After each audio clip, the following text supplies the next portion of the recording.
Bonjour. C'est mon plaisir estar aquí. Buenos días. La presentación que voy a hacer va a ser sobre una puesta al día de los tratamientos agonistas. Entonces, voy a intentar hacerla en español, que me va a ser más fácil, porque así podré, yo creo que explicarlo con más tranquilidad. Además de que tenéis unas traductoras de español que me han convencido que lo podía hacer, que lo iban a hacer ellas muy bien. Bien. ¿Dónde se prepara? ¿Dónde? ¿Cuál? ¿Para seguir?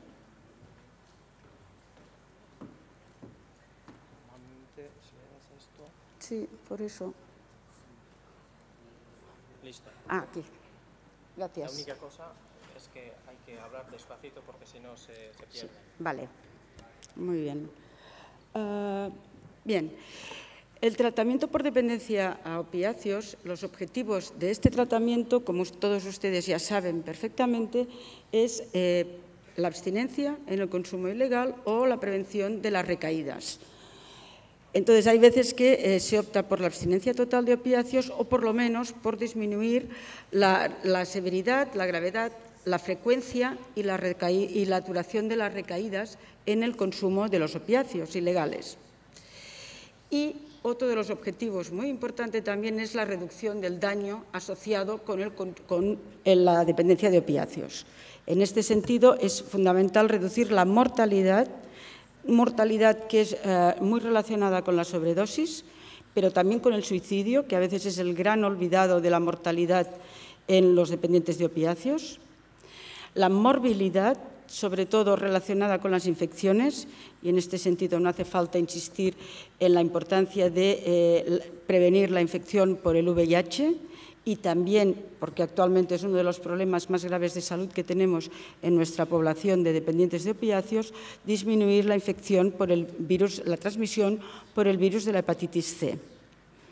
Asimismo, disminuir las complicaciones sociales, complicaciones tan graves como son todo lo que tiene que ver con el tráfico de drogas, con la pérdida de lugares de trabajo, con prisión, complicaciones que han sido tan graves que han hecho que muchas veces durante mucho tiempo se haya tenido más la enfermedad de la adicción a los opiáceos como una complicación, como una enfermedad social, por sus complicaciones sociales, en lugar de entender que es la complicación, los problemas sociales, los problemas criminales, son debidos a que no estamos tratando de manera adecuada y a tiempo esta dependencia de opiáceos, así como la mejoría en la calidad de vida.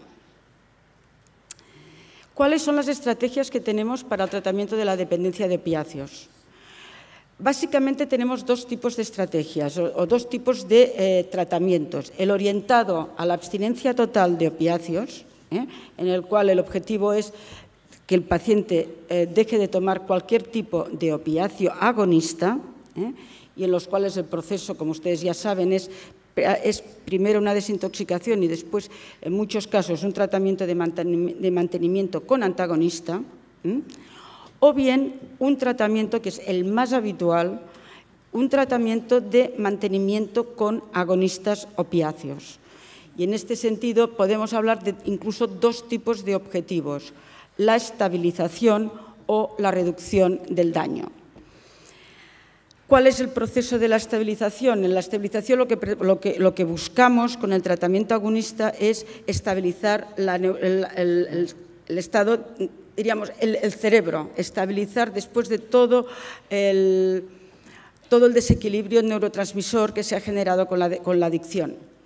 Y en este sentido tenemos una serie de fármacos, básicamente se han utilizado fundamentalmente la metadona y la buprenorfina, pero también otros fármacos, que es lo que vamos a discutir un poco para hacer la puesta al día de la situación de los tratamientos agonistas.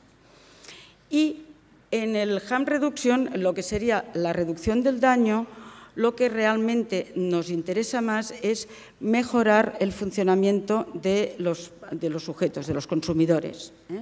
Y en este sentido, además del mantenimiento con agonistas, también necesitamos otras estrategias como pueden ser los programas de intercambio de jeringas o bien incluso las salas de consumo controlado.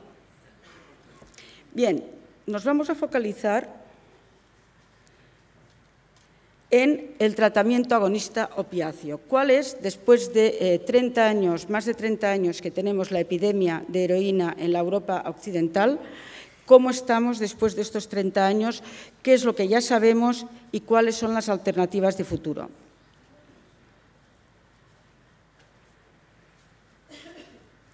Bueno, sabemos que los agonistas opiáceos son una serie de fármacos que, siendo opioides, algunos naturales, otros sintéticos, su acción fundamental para el tratamiento de la dependencia de opiáceos es que son agonistas sobre el receptor opiáceo mu.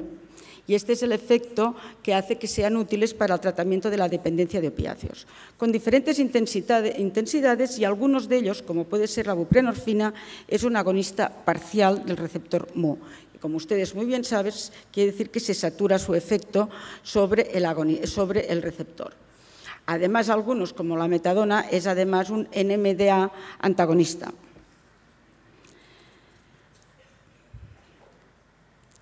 Saben también que, aparte de que esta sería la acción que tendrían, tienen diferentes acciones sobre el receptor a medida que son más agonistas o menos agonistas o si son antagonistas. ¿Cuáles son los fármacos que tenemos? Pues tenemos básicamente el más estudiado con diferencia, que es la metadona. Hablaremos también de un fármaco muy antiguo o tan antiguo como la metadona, muy poco utilizado, pero que tiene características muy interesantes, como es la levometadona. Tenemos la buprenorfina en sus diferentes combinaciones, con o sin naloxona, o sea, sola o con naloxona, pero lo que nos interesa es el efecto de la buprenorfina. Tenemos la morfina de liberación retardada, que es un fármaco que se está utilizando en algunos países europeos y que puede también seguir dando juego en algunos casos concretos. Y después tenemos los estudios realizados ya con heroína, la mayoría llevados a cabo en Europa, pero también algún estudio en Canadá. Características que sabemos en este momento que nos van a interesar de cara a poder entender mejor cómo vamos a tratarlos con agonistas. Nos interesa mucho saber todo lo que hemos descubierto en los últimos años o el gran conocimiento que hay sobre la metabolización de estos fármacos agonistas opiáceos. Es importante saber que todos ellos se van a metabolizar a través del hígado por el sistema del P400, del citocromo P450, y que hay más de 28 citocromos implicados en la metabolización de los opiáceos, con diferencias en los citocromos implicados en función de cada una de las diferentes moléculas agonistas opiáceas. En este sentido, el fármaco opiáceo que tiene más enzimas implicados en su metabolización y que puede tener variantes farmacogenéticas que sean importantes para su utilización clínica es la metadona. Todos ellos, como pueden ver, excepto la heroína, que está directamente en plasma como tal, todos ellos se metabolizan por el 3A4, pero además la metadona se metaboliza por el 2B6 y aquí ya empiezan algunos cambios, como puede ser que en vivo, en el metabolismo hay un alelo del 2B6 que hace que la persona que lo tiene sea un metabolizador lento. Esto quiere decir que según con qué dosis iniciemos el tratamiento de metadona y si la persona es un metabolizador lento, tendremos un riesgo de que esta persona haga una sobredosis a poco tiempo de empezar con el tratamiento con metadona. Se calcula que en la población europea, en el sur de Europa, alrededor de un 6-7% pueden ser metabolizadores lentos. O sea que será uno de los factores que deberemos tener en cuenta y que, como ustedes también saben muy bien, es una de las cosas que también obliga, aparte de las características farmacocinéticas de la metadona, es una de las cosas que nos obliga a ser muy prudentes en el periodo de inducción del tratamiento con metadona. Además, también tenemos el 2D6, el 2C19, que también recientemente hay algunos estudios que apuntan que variabilidades genéticas del polimorfismo del 2C19 puede hacer que sean pacientes que respondan mejor o respondan peor al tratamiento con metadona.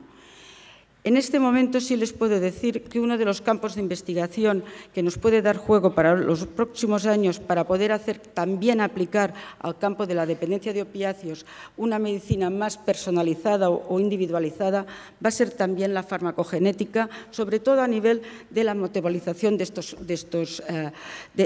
los opiáceos y sobre todo de los fármacos que vamos a utilizar. Porque además, y volviendo un poco al principio que comentábamos que llevamos ya 30 años, más de 30 años de epidemia, pues los que han sobrevivido se nos están haciendo mayores. Y a medida que se hacen mayores, como ya los que están en clínica saben muy bien, nuestros pacientes cada vez están tomando otras medicaciones, aparecen nuevos problemas y aparecen en este sentido nuevos retos para seguir el tratamiento con mantenimiento agonista. Uno de los retos es precisamente lo que estábamos comentando, todo lo que tiene que ver con las interacciones. Y en este sentido es importante el hecho de que los opiáceos que utilizamos para el tratamiento agonista se metabolicen por el 3A4, porque todos aquellos fármacos que sean inhibidores del 3A4 nos van a producir un incremento de los niveles plasmáticos del fármaco, del opiáceo, la metadona, la buprenorfina, el que sea. Y en este sentido, un aumento de los niveles plasmáticos porque se haga una inhibición de su metabolización nos va a provocar un riesgo de sobredosis. Entonces, ¿cuáles son los fármacos que nos importan porque son frecuentes en nuestra población? Los antifúngicos, el ketoconazol, los inhibidores de la proteasa, del VIH, especialmente el ritonavir y el indinavir, y algunos antibióticos como la eritromicina, con el agravante de que cuando se dan estos fármacos, realmente el efecto de aumentar, o sea, de inhibir la metabolización por el 3A4 se produce de manera muy rápida y entonces el riesgo de sobredosis puede aparecer muy rápido. Por el contrario, tenemos también otros fármacos que cada vez utilizamos más o que se pueden utilizar mucho en nuestros pacientes, que son inductores de la metabolización de los opiáceos, o sea, que induce a partir de inducir la metabolización por el citocromo 3A4, como pueden ser los anticonvulsivantes, el fenobarbital, la carbamazepina, la fenitoína, o también algunos antibióticos como la rifampicina, muy utilizada para el tratamiento de la tuberculosis. En este sentido, estos fármacos, ¿qué es lo que hacen? Disminuir los niveles plasmáticos del opiáceo que estamos dando, disminuir los niveles de metadona, disminuir los niveles de buprenorfina. ¿Qué es lo que ello conlleva? Pues conlleva un riesgo de que el paciente esté en sobredosis, esté en abstinencia. Si el paciente entra en abstinencia, tenemos dos posibilidades. O bien que consuma para evitar la abstinencia, y entonces volvemos a estar en riesgo de sobredosis, o bien que abandone el tratamiento para no tener la abstinencia, como puede ser, y entonces es un problema que puede ser de salud pública importante en el caso de la tuberculosis de los tratamientos con rifampicina. O sea que habrá que estar adaptando bien la dosis del fármaco agonista opiáceo para modificar estas alteraciones. Hemos dicho cuáles son los medicamentos más utilizados, la metadona, la levometadona, la buprenorfina y los dos medicamentos que se están empezando a utilizar más. La metadona es muy conocida, vamos a hablar muy poco de la metadona porque todos ustedes la conocen muy bien, tanto la metadona como la buprenorfina. Es un agonista opioide sintético que actúa sobre todo sobre el receptor mu, pero también sobre el kappa y el delta, y además es un antagonista del receptor NMDA, con las posibilidades que esto pueda tener o no. Tiene una vida media de 24 a 36 horas y la dosis es diaria y por vía oral, a pesar de que también tenemos disponibles tratamientos de metadona de manera inyectable. y la dosis media es alrededor de 60-120 miligramos, entre 60 y 120, pero con un rango amplio porque ya hemos dicho que tenemos metabolizadores lentos, metabolizadores rápidos y además interacciones farmacológicas. Es decir, que en este sentido sigue siendo vigente que la dosis es la que consigue que el paciente se encuentre bien. O sea, no tenemos una dosis estándar, sino la que consigue que el paciente se encuentre bien.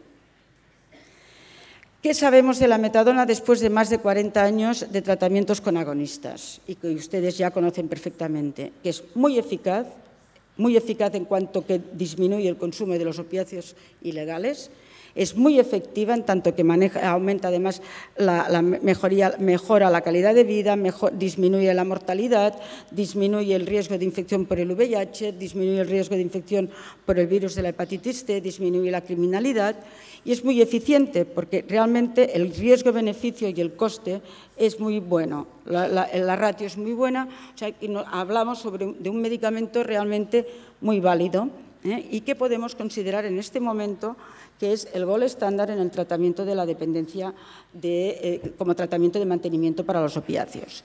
Y es el más utilizado en todo el mundo. En Europa continúa siendo el más utilizado también, seguido por la buprenorfina. ¿Cuáles son los riesgos de la metadona? ¿Dónde estamos con la metadona? O sea, la metadona, el problema más importante que tenemos es que tiene riesgos potenciales de efectos secundarios importantes. El primero es, evidentemente, el que ya sabemos, es la depresión respiratoria con su intoxicación. Ya hemos dicho que esto tiene que ver sobre todo al inicio del tratamiento y esto hace que tengamos que hacer unas inducciones lentas, cuidadosas y, en general, la dosis de tratamiento se va a adquirir al cabo de 3-4 semanas. Estas 3 o 4 semanas, una de las cosas que complican es la retención en tratamiento del paciente, que el paciente muchas veces abandona el tratamiento porque no llega a aguantar las 3-4 semanas de periodo de inducción, o bien tiene riesgo de que el paciente consuma porque no le llega la dosis de metadona y, a pesar de que se lo expliquemos bien, consuma y haga también una sobredosis. O sea, el problema de la metadona es poder llevar a cabo adecuadamente estas 3 semanas de inducción. El otro problema que tenemos con la metadona, y que se ha ido viendo que ya pasó con el LAM, y que por eso el LAM, que era otro fármaco agonista, salió del mercado y está prohibido tanto por la EMEA como por la FDA, es que aumenta, a dosis altas, aumenta el intervalo del QTC. Este aumento, esta prolongación del intervalo QTC provoca un riesgo de que puedan aparecer arritmias ventriculares y algunas de ellas, como las torsadas de Points, que pueden ser mortales. Y en este sentido también podemos comentar que a veces se pueden tomar como sobredosis o como muertes relacionadas por la ingesta de opiáceos a lo que han sido arritmias ventriculares provocadas por una torsada de Points. ¿Qué es lo que sabemos en este momento? Les hago aquí un resumen, porque esto también es un tema que es conocido desde hace bastantes años, o al menos en los últimos 5 o 6 años. ¿Qué es lo que sabemos? Pues sabemos que está relacionado con las dosis altas, sobre todo a partir de los 100 miligramos. Entonces ya hay quien, aparte de empezar y ver cómo está, hacer un electrocardiograma, esto es un tema que está muy en discusión en las guías de práctica clínica, si hacer directamente, poner por definición un electrocardiograma antes de empezar el tratamiento con metadona, pero sí, en todo caso, a partir de los 100 miligramos de metadona, hay que hacer electrocardiogramas para ver si se aumenta el QTC. Sabemos que el QTC tiene mucho que ver con la polimedicación, esto de siempre. Entonces, nuestros pacientes, como ya he comentado, se están envejeciendo, están cada vez más polimedicados y toman medicaciones que pueden incrementar el riesgo del QTC. Decimos que es por la metadona, pero es por la suma de antirretrovirales que también pueden aumentarlos o, por ejemplo, los antipsicóticos que a veces aplicamos. Entonces, paciente en metadona que está polimedicado tiene mayor y con dosis altas riesgo de que nos tenga un incremento, nos prolongue el QTC. Y también sabemos que las mujeres tienen mayor riesgo de desarrollar una prolongación del QTC, que de hecho con menos prolongación tiene mayor riesgo de torsada de Points. Finalmente, la otra situación que tenemos con la metadona, que ya hemos comentado, son las interacciones farmacológicas que puedan ser relevantes, como ya hemos comentado, ¿no? Las que puedan llevar a la intoxicación cuando damos además ritonavir, indinavir o ketoconazol, o que pueden provocar la abstinencia cuando damos, por ejemplo, los antituberculostáticos como la rifampicina. Estos serían los problemas que tenemos. ¿Qué pasa con la levometadona? 5 minutos. La levometadona solamente tiene la parte activa de la metadona, la metadona racémica solamente tiene la fórmula el levo y no tiene la dextro. Y en este sentido es mucho más cara, pero tiene la ventaja de que no aumenta el intervalo del QTc. Parece ser que el incremento del QTc va ligado a la dextrometadona, pero no a la levo. Mantiene su eficacia, pero no tiene el incremento. Podría ser una alternativa. La buprenorfina, todos ustedes la conocen muy bien. La buprenorfina tiene una ventaja y es que tiene un efecto techo, de manera que tiene menor riesgo de depresión respiratoria, es igualmente muy eficaz, es efectiva, es eficiente. En los diferentes estudios que hay es por lo menos igual que la metadona, en algunos sale un poquito peor que la metadona.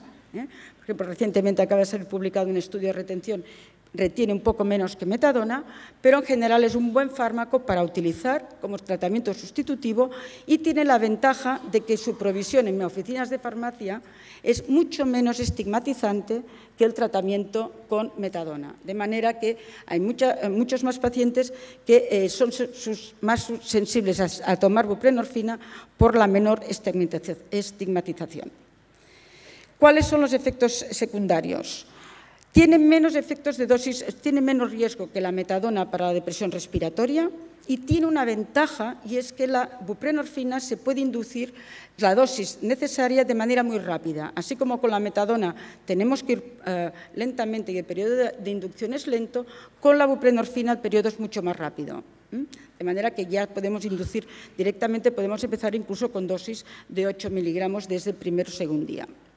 No tiene efectos sobre el QTc, es una buena alternativa, siempre y cuando, y aquí estaría la diferencia, y ustedes saben también, que es que si el QTc se alarga porque la metadona está por encima de 100 miligramos, cambiar de 100 miligramos de metadona a buprenorfina, que es un agonista parcial, no es la mejor estrategia. Tiene, a pesar de que se metaboliza por 3 a 4, en vivo se ha visto que el efecto sobre el 3 a 4 es menor que en el caso de la metadona. O sea, las interacciones farmacológicas son menos clínicamente relevantes. ¿Cuál es el riesgo más importante? Que esto ha conllevado a que apareciera el subuxone o la metadona combinada, la buprenorfina combinada con naloxona, que es el riesgo de mercado negro, precisamente por el tipo de dispensación que se hace. La morfina de liberación retardada se está utilizando en Europa, en Austria se empezó, pero en este momento se está utilizando también en Eslovaquia, en Eslovenia, en Bulgaria, en Luxemburgo y en Francia en algunos casos se da también. Son dosis que se pueden dar una vez al día o dos, que consiguen las administraciones, que pueden durar hasta 24 horas. Normalmente lo que disponemos en este momento se suelen dar 2 dosis al día. Hay muy pocos estudios, parece que la retención es alta, hasta el 80%. Parece que realmente no hay diferencias, hay muy pocos estudios y sabemos poco todavía, pero que no hay diferencias en cuanto a los otros fármacos agonistas, en cuanto a que los pacientes consuman más otras drogas, y parece que clínicamente son tan eficaces como los otros agonistas. Estos son los estudios que hay, que se han hecho, la mayoría son estudios abiertos, y en general, ¿qué podemos decir? Que tiene buenas tasas de retención, entre el 81 y el 95%, similares a metadona, que mejoran también la calidad de vida, los síndromes de abstinencia, el craving y el consumo de otras drogas. No hay muchos estudios, entonces esto es uno de los problemas que tenemos, y una de las ventajas que tenemos es de que no alarga el QTc. y este sí que podría ser una buena alternativa en aquellos casos en que tenemos una prolongación de QTc con riesgo, porque es un agonista parcial que nos permite hacer el cambio directo desde la dosis que estemos tomando de metadona a la dosis equivalente farmacológicamente a morfina de liberación retardada. Este sería una muy buena alternativa para las prolongaciones del QTc. Recientemente acaba de salir una revisión de la Cochrane, que ustedes pueden mirar y consultar, sobre el tema precisamente de la liberación de la morfina de liberación retardada, en la cual el único riesgo es que, como es un agonista parcial, es un agonista completo, pues los efectos adversos del tipo de depresión respiratoria pueden ser importantes. Pero por lo demás puede ser una buena alternativa, sobre todo en casos en los que el paciente no va bien con metadona o que prolonga el QTc. Y finalmente ya, muy brevemente, los estudios llevados a cabo con heroína. Se han realizado muchos estudios ya, se han realizado 6 estudios, todos ellos están publicados en un insight del Observatorio Europeo de Drogas de Lisboa muy recientemente, en donde ustedes lo pueden encontrar. Y la ventaja que tiene la morfina es de que se comporta en todos estos estudios, los estudios son comparando morfina normalmente con metadona versus metadona, se comporta bien, tanto en retención de tratamiento, incluso retiene un poco más comparado con la metadona. Se comporta en general sin diferencias, funciona exactamente igual en los estudios estos, excepto en la retención, que retienen más estos pacientes en heroína que cuando los comparamos con metadona en los estudios que se han llevado a cabo. ¿Qué es lo que sabemos?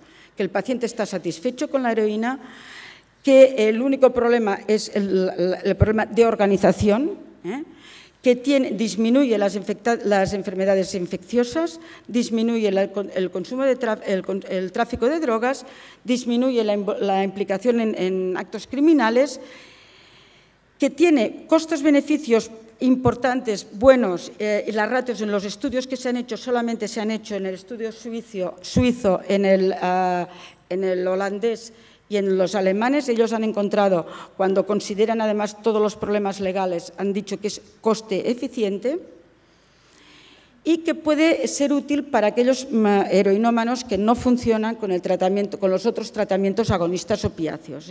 Disminuye el consumo de heroína ilegal, mejora la actividad criminal, disminuye la mortalidad e incrementa la retención en tratamiento. Este es el insight que les decía, en el cual ustedes pueden encontrar todas las situaciones. Otras alternativas que tenemos. Pues hay un estudio reciente del grupo canadiense con hidromorfona inyectable, no es heroína, pero es muy parecida, es un grupo pequeño, pero también es otra pista. Hay algún estudio realizado también con metadona directamente inyectable. Y después tenemos que la heroína, tenemos posibilidades de darla de diferentes rutas, no solamente inyectable, sino también, y esto es lo que estudiaron los holandeses, fumada, o bien incluso intranasal, o también estudios que se están realizando también en este momento en España a nivel de heroína oral. Estos serían además los laboratorios que están comercializando o que tienen la heroína para hacer los tratamientos con heroína. Y ya acabo. Estos son los fármacos que ya hemos comentado y acabo aquí la presentación rápida y lo siento por ir un poco lenta. Gracias.